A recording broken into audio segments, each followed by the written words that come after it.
To me, when somebody is sick, he should go for somewhere where he will be healed, not where he will keep on.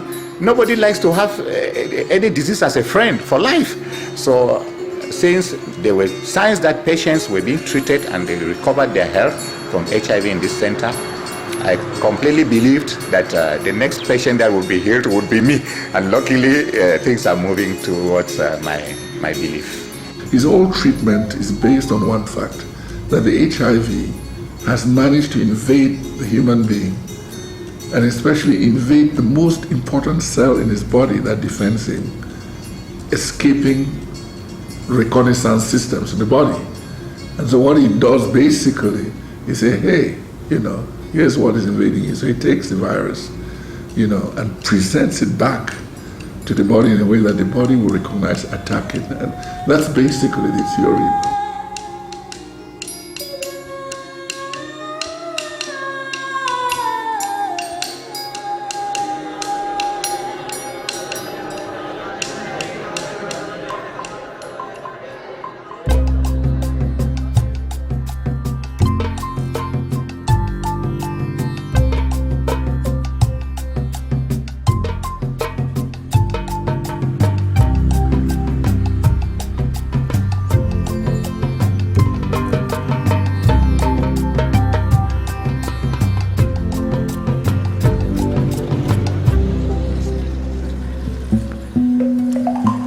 Look at it, when God created us, our immune system were very effective, very efficient. He created germs also. And in the article I'm referring to, let me say what happened. Germs were not intended to infect us. They were microorganisms that existed, and they had a right to exist just as we had a right to exist. Microbes are so small you can hardly see them.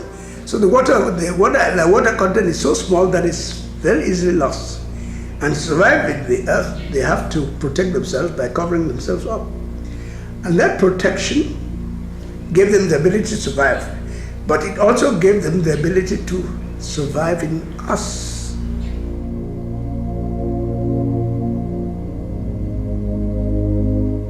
It can only get worse if it moves from one host to another. It has characteristics which it acquires, and it acquires means too of protecting itself.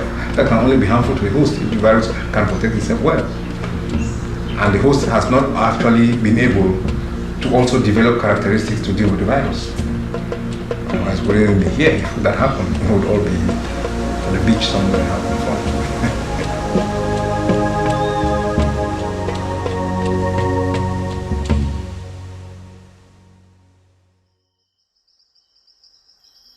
You see, mankind is supposed to be able to live with hope for the future.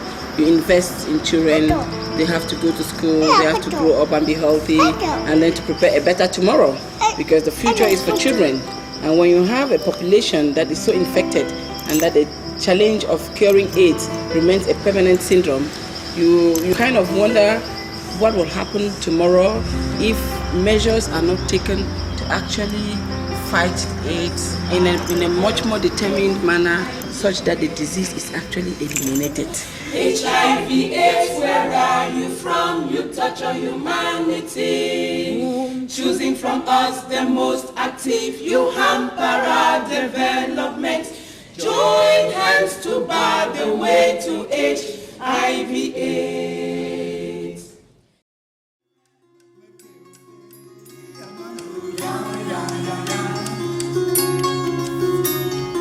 When I was Minister of Health, we had an incidence of 0.05% of HIV. And most of those few cases had come from Europe. So it wasn't a major problem at the time. But it was clear that because it was linked to an activity in which everybody practices, the sex activity, it was bound to spread very quickly, and it has done so very quickly, as you know. It's a very common condition. South Africa, there are at least 5 million people suffering from HIV. Sub-Saharan Africa, there are at least 24 million people suffering from HIV. In Asia now, it is getting out of hand. China in those days did not know about HIV. Today, it is already getting to about 5%. And China, what's the population of China?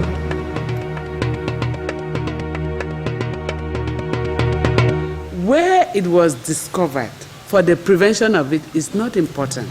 We thank God that it was discovered.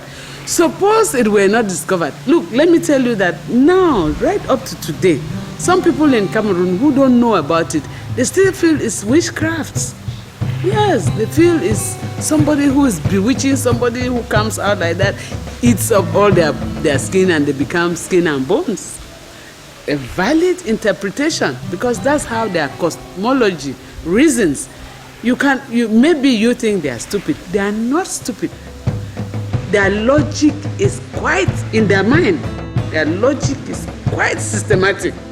Now, it is people like that now that you have a big job of convincing them that no, it's not witchcraft. So people are interested to know where it comes from, how to avoid it. They don't even want to feel that it is their own sexual behavior, the way they comport themselves. They don't.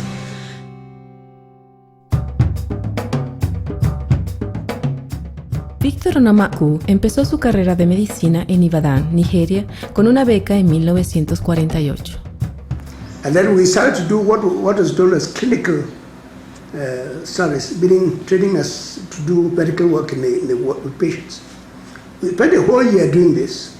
Then somebody from the University of London came and saw it and said, the hospital with which we're doing it was not a very high-class hospital like we have in London. So he said, that the time we spent there was not going to be recognized.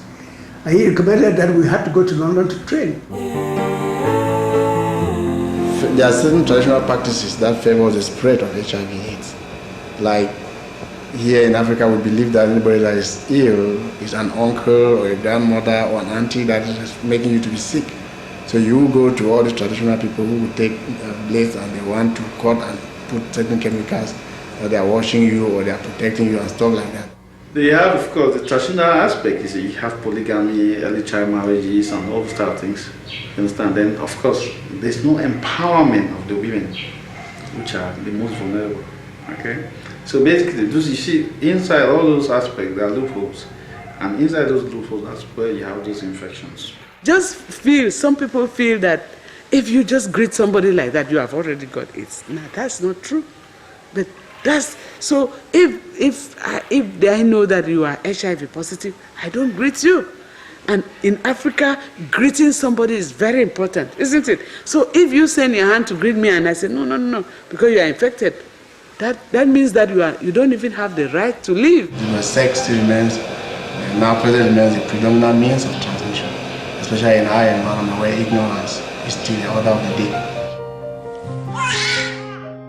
The mothers, women and the girls that deliver the babies, most of them are HIV positive. The other aspect of the society, which of course, because most of the time in third world countries, the transmission is mostly to women, because the women happen to be, I'm sorry to say that, the weaker sex. And in most of these countries, they've been exploited, in the sense that they're not empowered. They're not independent as far as their own decisions are concerned.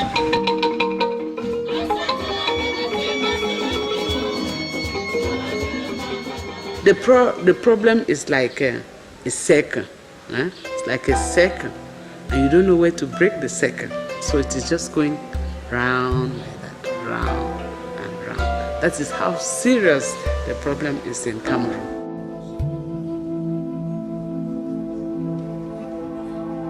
HIV positive. HIV positive. Why had it to be me? Am I the most unscrupulous student around? I have just 3 girlfriends, there are others with more. So why had it to be me? En 1951, 12 estudiantes de medicina se fueron de Ibadan. y se residenciaron en el centro de Londres. Victor Onomangu llegó al St. Mary's Hospital Medical School en Paddington y fue escogido como médico en 1954. When students qualify, they have to apply for jobs as house officers. And the professor of surgery wanted me to be his house surgeon. But of course, the committee had never had a black man on the staff. And they were very opposed to it. And my professor said he was going to resign if they refused to have me as a house officer. And because of this, they had to accept his condition. I was employed as a house officer, and I worked, as they say, like a nigger.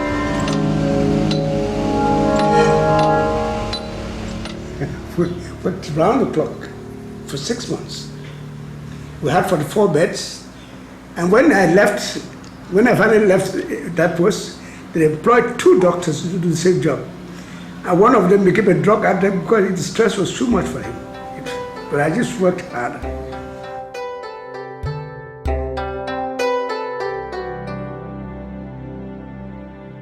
Oficialmente, la historia de las vacunas en la medicina occidental comienza con las investigaciones sobre vacunas del médico Edward Jenner en 1796. Curiosamente, unos 80 años antes de que Lady Mary Wortley Montagu tratara de llamar la atención de la comunidad médica inglesa.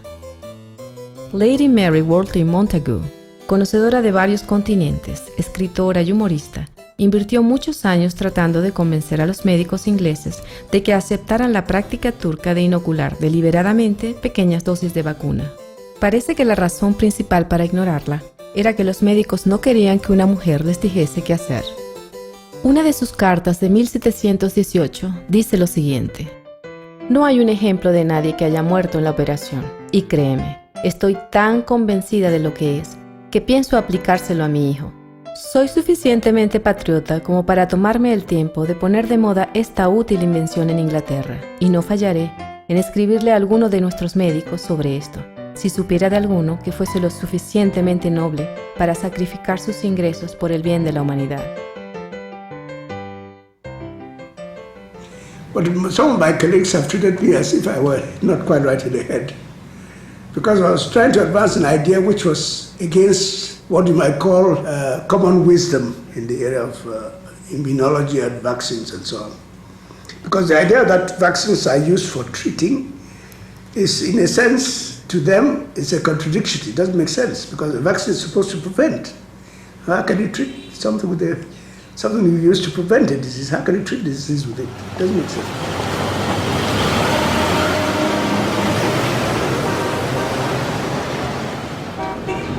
The idea of therapeutic vaccines in itself is something that is new, and you don't expect anything that is new to be embraced by everybody.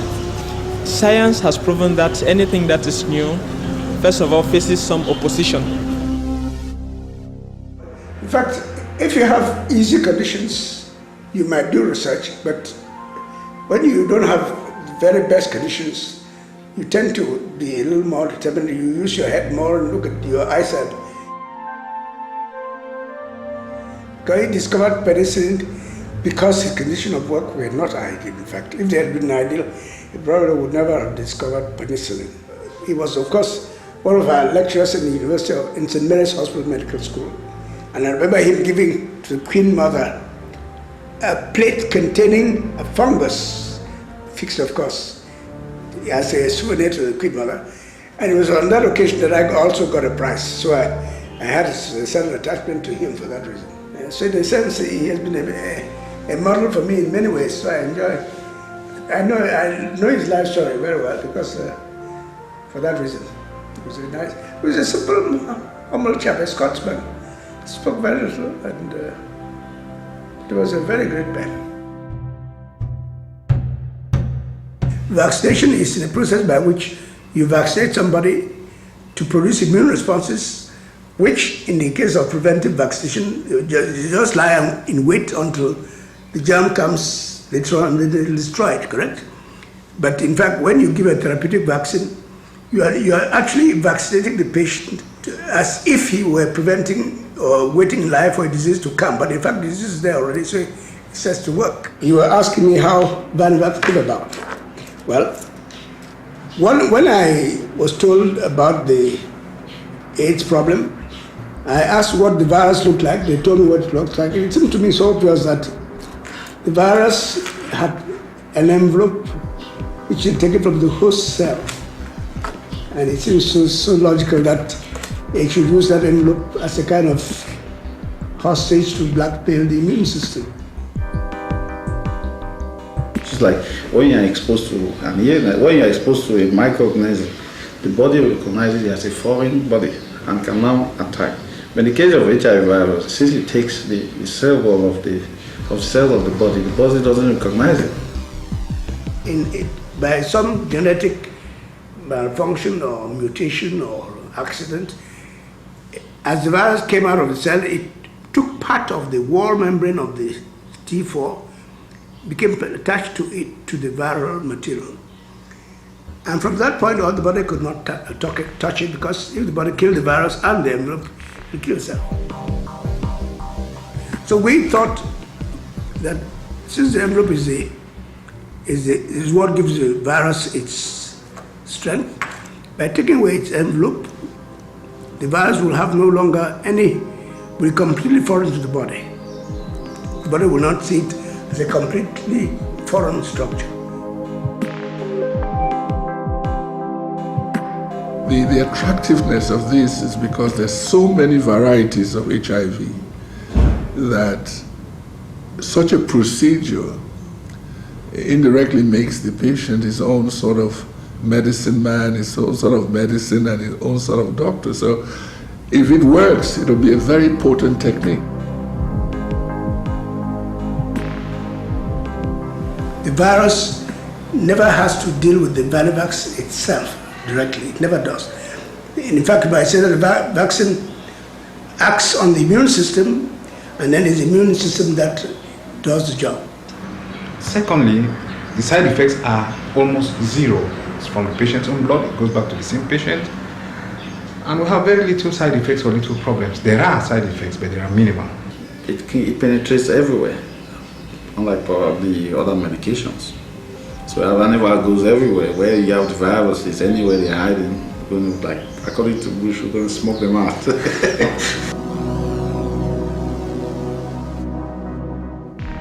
All the vaccines that have been used in the past, like smallpox, yellow fever, measles, and polio, for instance, recently, all these vaccines are effective, and there have been no reports of failure to them. If there has been failure, it's because the vaccine was not a good vaccine in the first place. No, there's another part of it in the sense that probably because the whole idea of Vanhivax was that apart from taking care of it, was supposed to be as a vaccine, a preventive vaccine, but just because of the problems of considering the fact that it's a deadly virus, nobody wanted to try something like that. So now we were forced now to use people who were already infected and prepare vaccines. So we are assuming, although that study has not been carried out, that these persons who have become negative probably could be immune to the virus. You understand? God is very kind, fortunately. I mean, there's no disease that has come which has not finished up on the shelf, really. It may come back in different forms, like influenza and bird flu and all that. But in the end, one day AIDS will be gone. Okay? I don't think it'll be in my lifetime, but it'll go all right. I think people wake up to the idea that you can vaccinate and stop it.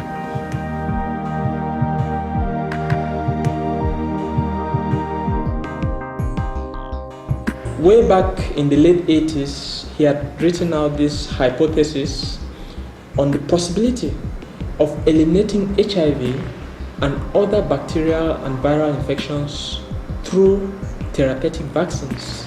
Now, when this idea was brought up, it was actually looked upon as being firstly a strange idea, and people actually questioned, the scientific committee questioned the possibility of this kind of hypothesis. The second thing is that the theory behind the substances developed is so simple and so clear that people would like to think that if something is not rocket science, it's not science, you know. If something is not complicated, it's not science. I'm not saying that it's not complicated, but he explains it so simply from his observations that I think some people think that, well, it is too simple to be true. A lot of very simple things evoke that sort of reaction. And I think Professor Ngu's substance has suffered from that sort of bias or prejudice. I present the issue to the ethical committee of Cameroon, the Cameroon medical community. They have an ethical committee, and the ethical committee, after studying it, proved that it was safe to be used.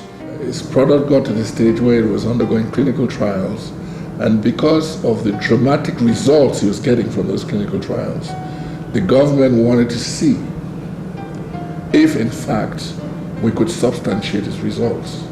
And that's when he presented his development to the bodies, what that I told you, including the Drug Commission that I preside.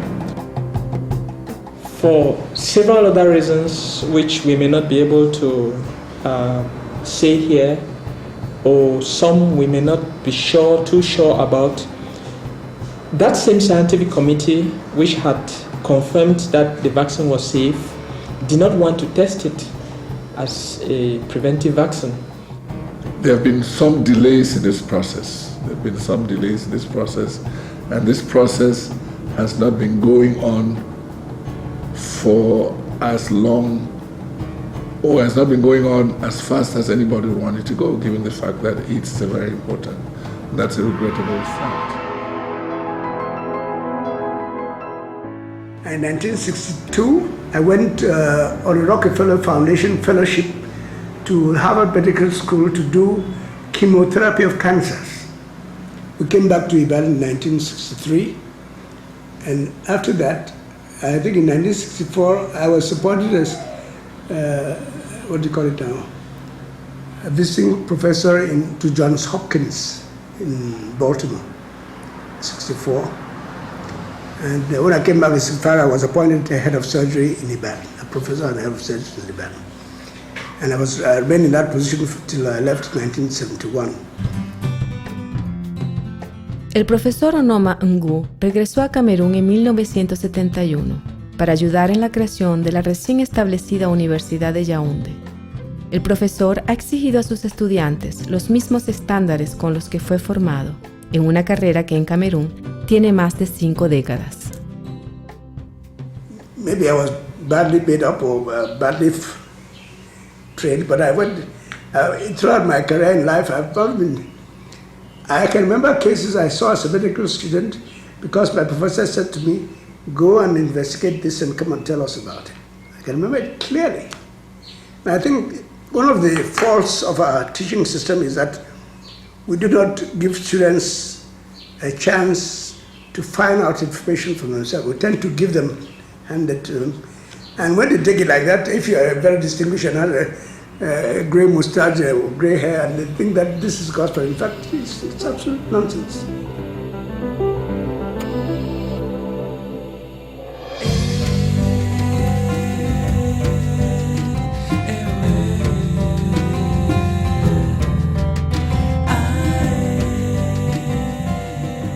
When I came to the clinic in the year 2000, late 2000, and then the stigma in Cameroon having HIV was too, people were scared, and, it wasn't as common as now. The patients, whenever they are coming here, they are very confused. They are never sure which one is going to help them, whether it is Vanhivax or antiretrovirals. Many patients have, come to us, received their treatment, and went away without any problems. We have some problems because we cannot track down patients. They come, when they feel better, they just disappear.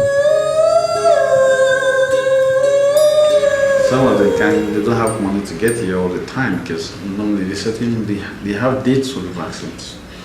And some people they have by virtue of the fact that they have to take probably 1, 2, 3, 4 vaccines. They are supposed to stay young. Some of them can't afford hotels or whatever. So after having given it several trials, they just fall back and they don't come again.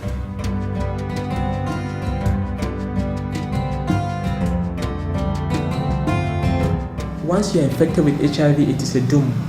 It's like a death penalty. And then suddenly you find that Vanhivax has cured you. The preoccupation of such a patient is not coming back to even say thank you for what you've done, would keep off as much as it is possible. And you move on the streets, you meet them, they would want to keep away from you because they want to forget that past life and they want to now start living an entirely new life.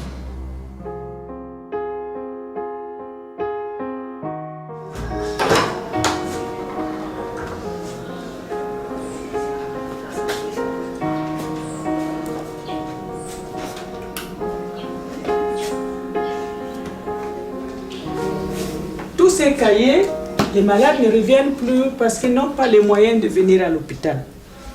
Et ce sont nos malades. Comme 1500 cahiers ici. Mais ils n'ont pas moyen de revenir. Les examens coûtent trop cher. Ce qui fait qu'ils meurent de pauvreté.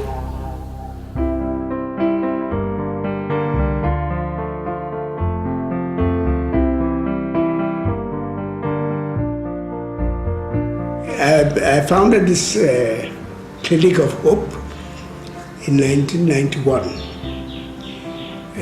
when I retired from the medical school. There was a time Professor went on the air and talked about his Vanhivax. Then there are so many people who ask from friends and they'll tell them about the clinic. And there are some good colleagues who know that immunotherapy is being carried out here. And if they find patients who are HIV positive, they won't allow them to get down the 6th stage before coming here. So they send them here. More patients are coming now because of the news they're getting. So they come for treatment too.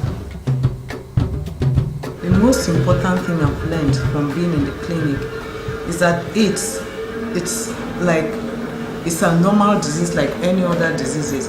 Because you see in our clinic, we feel very free with our patients. We don't stigmatize them. We play around with them. We talk. They are normal people like us.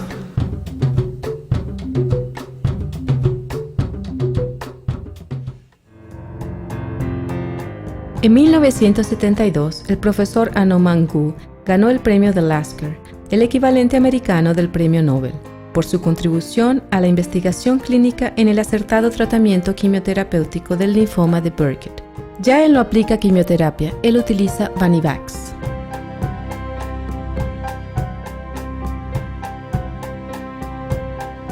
What we are doing here is that we are using the patient's immune system to deal with the problem. Okay? Burkitt lymphoma, it's viral related. The tumor is as a result of Epstein-Barr virus. And so what we do, we collect the blood and we prepare a vaccine to, sensitize the patient's immune system to be able to take care of the tumor. It's better as opposed to other toxic, agents like forms of treating it like chemotherapy, where you may lose your hair, depresses your bone marrow, it causes a lot of toxicity to the body. So in this system, you use your own system to deal with the problem. I think, honestly, that immunotherapy or the treatment of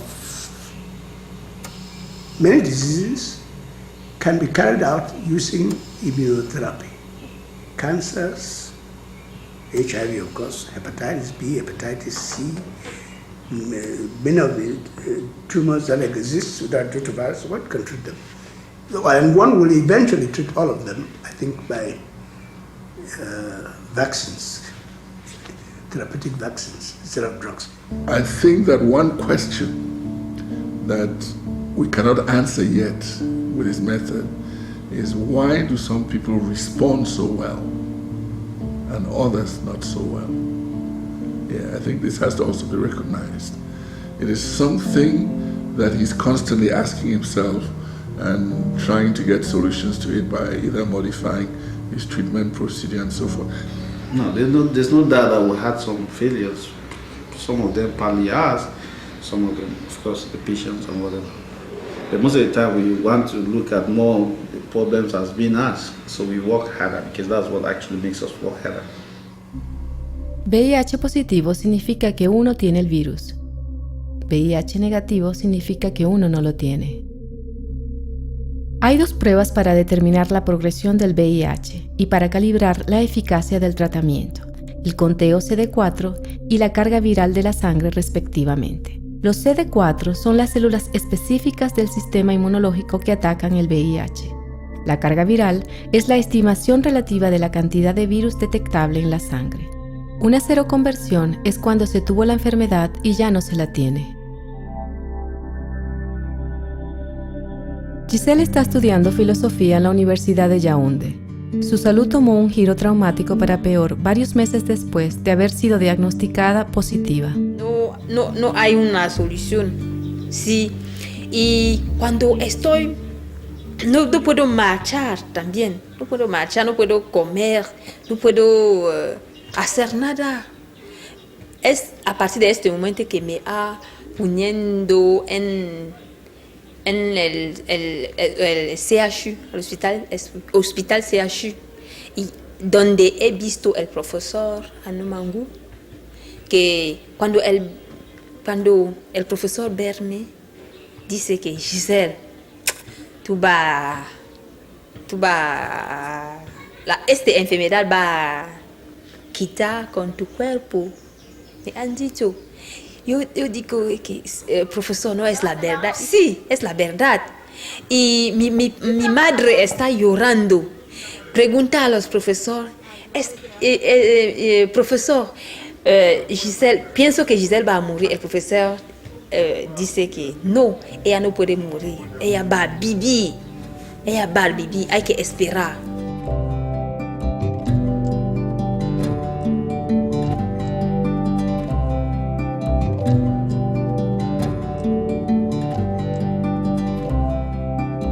Alexi es una nueva paciente en la Clínica de la Esperanza y está teniendo su primera consulta con el Dr. Ambe.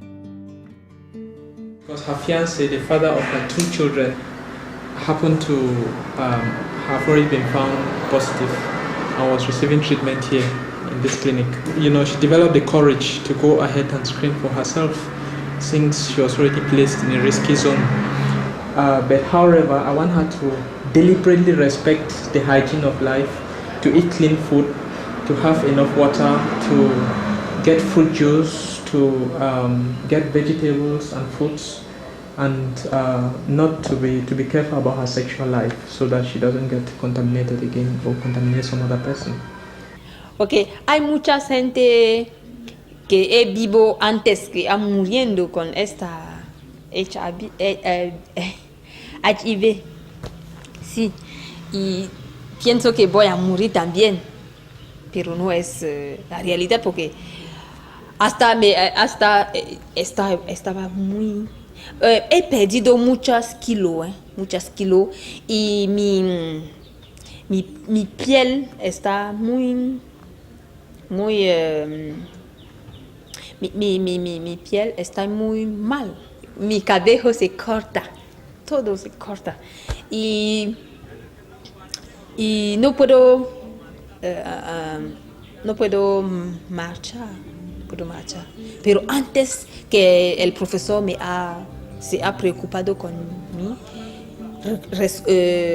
mi salud regresa y estoy muy bien.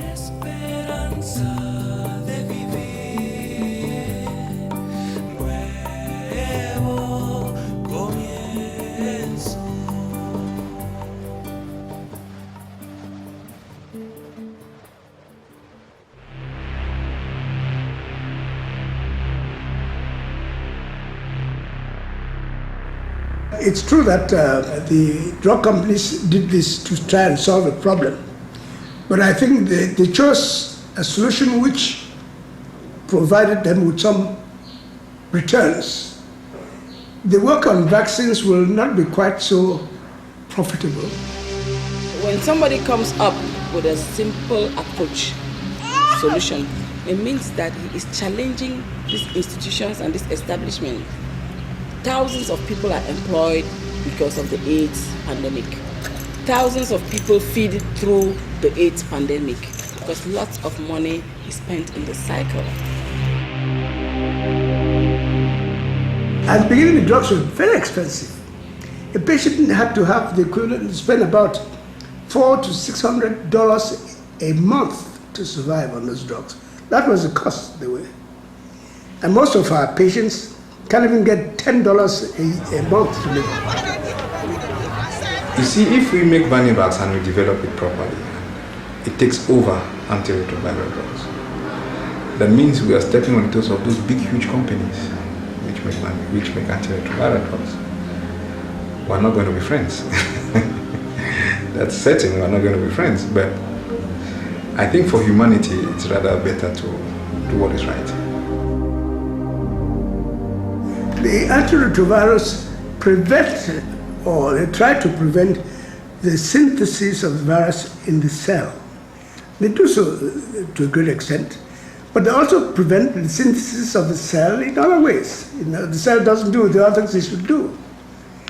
In other words, it's like poisoning the cell so it cannot produce viruses, but then it cannot do what it should be doing also. Pharmaceutical companies are not complaining. I don't think there will be those to complain about AIDS. I think there will be those to complain about a quick solution for HIV/AIDS if they do not see how they are part of the business. I would not, first I would not like to comment on drugs because I think, if I may say so honestly, the cartel that produces them is so powerful that they'll just destroy me if I said something that was not right. And I think a lot of people are coming around to listen to him. Unfortunately, some of these people who came around to listen to him have done it in almost a dishonest and unethical way, in the sense that I've lived through people who have come listen to Professor Mu, and because of their ease with money and technology, have been able to copy some of what the things he was saying and that nobody listens. And today a lot of people are listening to those same things. The lipid science people from California with Professor Ansari from Emory University came here to see for themselves what was happening. And they spoke very well of this, and they said we're going to collaborate. Once they got there and got the answers they wanted, they wrote to me saying that it could not, their laws did not allow them to do this. So I said, well, I knew what they came for. They wanted, they got it, so they go.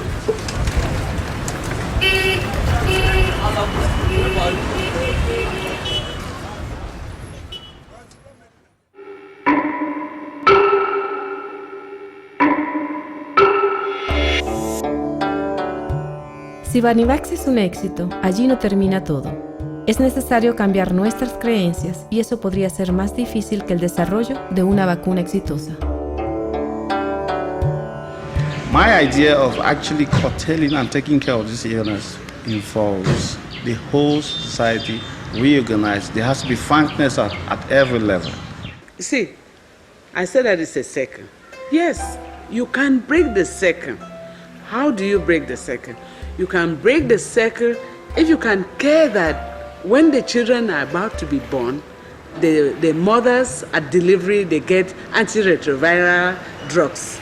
The ribapin that makes them to deliver children that are AIDS-free. El enviado especial de la ONU para los asuntos del SIDA en África, Stephen Lewis, dice: menos del 10% de mujeres VIH positivas está obteniendo intervenciones simples que podrían evitar que infecten a sus bebés. You can only break the cycle if you take care of the orphans, the AIDS orphans. You can break the cycle if you start to take care of the thousands of AIDS orphans that we get.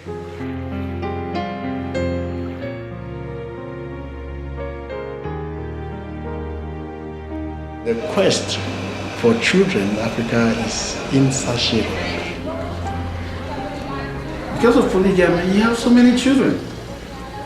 Nobody can. And when you have so many, you can't take care of them. It's a fact. So they're bound to go astray. Because child upbringing is a conscious aspect. It's a conscious fact. It's something like a job. It's not something you just throw children and I think they'll go like, I don't know, like shrubs or like herbs, I don't know. You can break the cycle if you start to have big HIV/AIDS programs in the school, right? Now, my view about the war on AIDS is the fact that currently the most challenging thing we have in the war against AIDS has been just education, educating the young people, and also educating everybody. It sounds so basic, but it is still something that is quite important in the environment, quite important. The government has to ensure that sex education is well enshrined in the curriculum, in the curriculum in the country, because you have, I don't think that children that are attending primary, secondary school, even high school, even university don't have adequate sex education given to them. You can break the cycle if you bring a lot of people who are social scientists who can work on things like life skills in the community to get many, many people.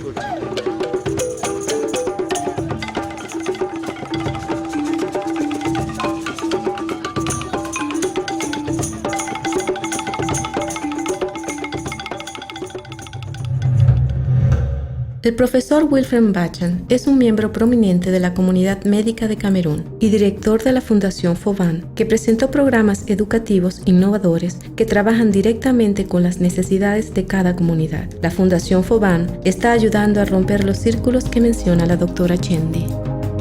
Best vaccine against HIV is prevention, and to bring the critical mass of people to understand that this is a deadly disease and you get it because you make the choice at times to be involved in certain behaviors that you could avert. A lot of people are dying, and it's not that you can't say it's not like he or she, it could be your brother, it could be your sister, it could be anybody. Because as far as sex is concerned, it's actually a melting pot. Everybody sleeps with everybody. It just like goes round and round like that. And so nobody can actually say he or she is going to be free.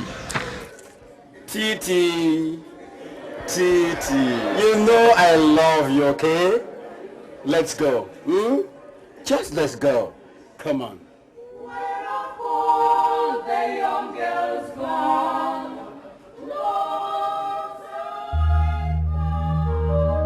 El gobierno le dice a las personas que usen condones, pero este mensaje choca con las ideas fundamentales de la Iglesia.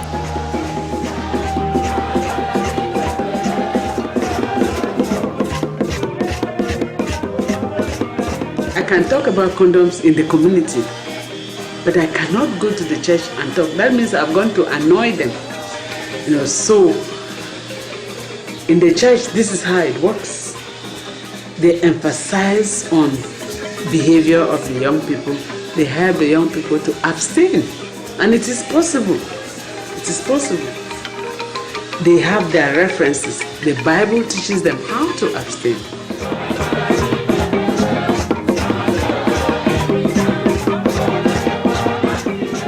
Fidelity, abstinence being the topmost, because that's the only way you can put a complete barrier to HIV. You can break the cycle if you make people to accept that AIDS is a disease like any other one. So people should not be discriminated about, people should not be thrown away from school. People should, you see, there are many, many parts of the cycle that you need to break.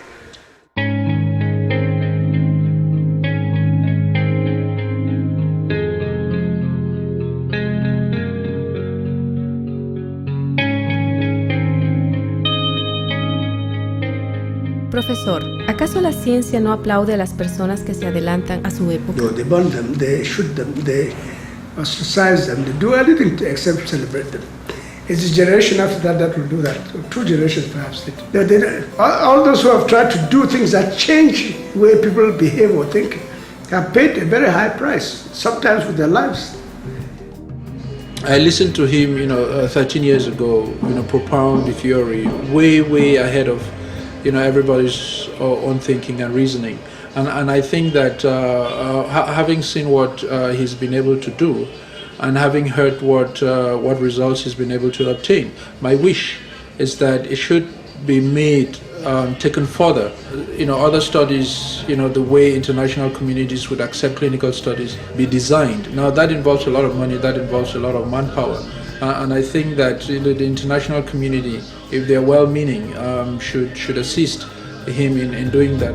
The Minister of Health who wakes up in the morning has malaria devastating his people, AIDS devastating his people, road traffic accidents, or just survival, poverty, not having food.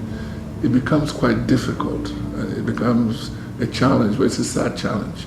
It's sad because the rest of the world can do so much to reduce it. I'm not an economist, but somebody once told me, I hope it's true, that if you take 1%, at least less than 5% of the gross natural product of our planet and redistribute it, you'll cure poverty everywhere.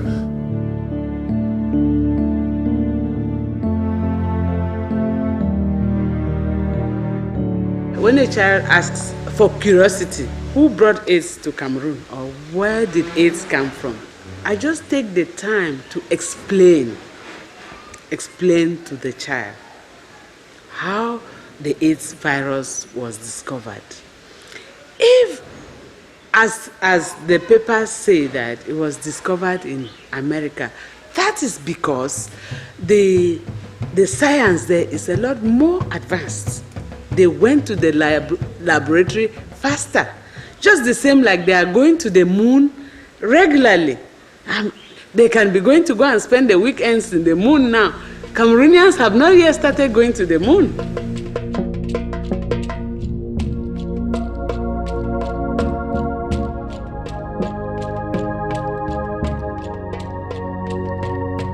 You want to know my opinion about how I feel about AIDS, about HIV/AIDS? I am very confident and I'm not afraid of the disease. Why am I not afraid of the disease? I think that for what I've seen done by the professor, I have the impression that AIDS is a disease like every other disease, and that it is just a matter of time for science to understand, for science to be understood, and for the people that take decisions to understand that there is a vaccine on the way and there are means of finding a permanent solution to this disease.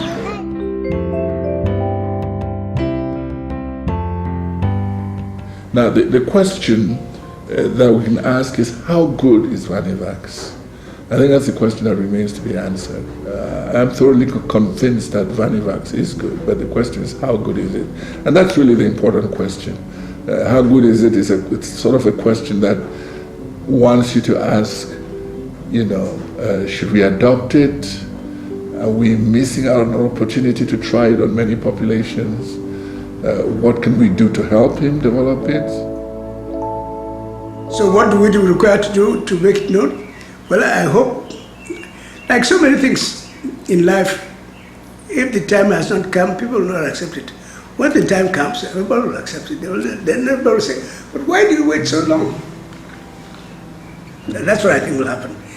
I would say that if I got to be very pessimistic, I would say that the time of Vanhivax had not come yet, but it's coming. It's going to come.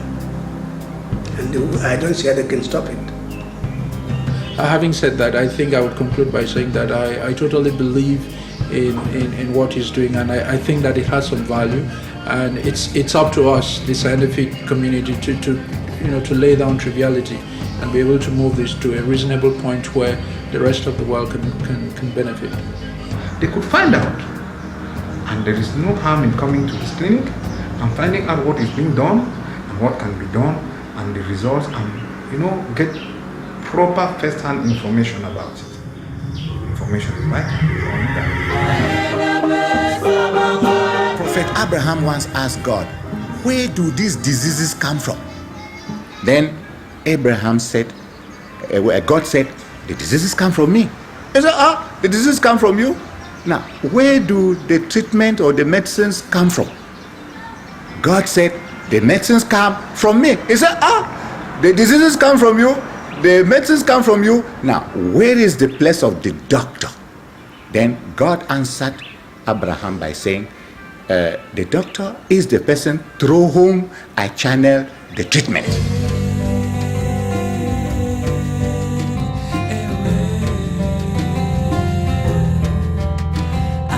I think it HIV will be something that probably one day we'll be looking at it as just any other disease, and while really on earth, not from our graves. I think so. This whole process and this whole story about Anomango is a lesson for all of humanity, and probably a bad lesson, and hopefully a lesson that will lead us to a different horizon. Truth is like a light which you can't put it on and hide it under a bushel, because the rays will always come out and people will see. So for anything light, you have to put it on the table so everybody can see, because you can't hide those rays. All right. I've given you a lot of trade secrets which you can, because I think I'm going to die soon, one of these days, and someone might use it and use the information. All right. You're welcome. I don't call it again today.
Fue el ritmo acompañado de danza. Todo era más sencillo. Vivíamos en equilibrio.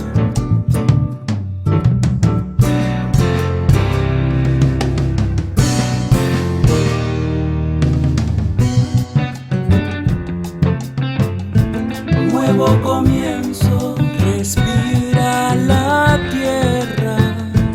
Nuevo comienzo, respira la humanidad. Nuevo comienzo, nueva esperanza. Nuevo comienzo.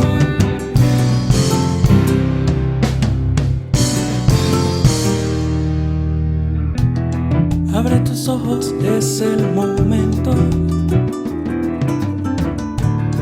No le dejes los restos. Vivamos en armonía. Despertar llenos de alegría.